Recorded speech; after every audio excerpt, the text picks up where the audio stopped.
The noise in the room makes it difficult to take a test versus you did or I did poorly on this particular test.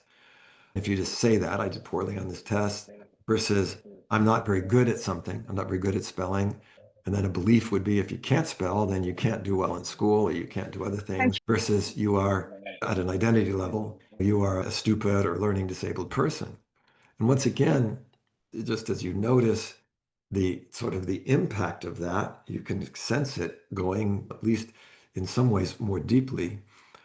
On a positive side, we could also say, the medicine helped me to heal. That's something in my environment. Or I take actions to improve my health versus I know how to influence my health. Or if I'm healthy, I can help others. So again, the original kind of insight to this notion of different levels was actually by noticing how talking about the same thing in different ways with different kinds of words literally made it had a bigger impact. So if somebody said, I don't like the shirt that you're wearing versus I don't like you, it's a completely different experience. Or I don't like your values.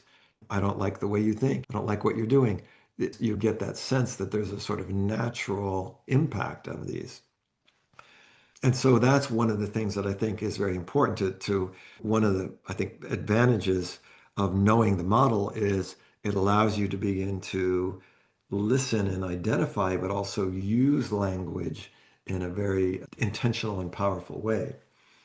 Another thing I think that's important then as we look at this is that we say it's a hierarchy, but it's an operational hierarchy. It's not just a logical thing, it's operational. So if we make a map of a traditional tree structure where you see that there's each of these nodes influences other nodes. And so that you see the bottom part of the pyramid there, all of these things are adding up to this particular identity.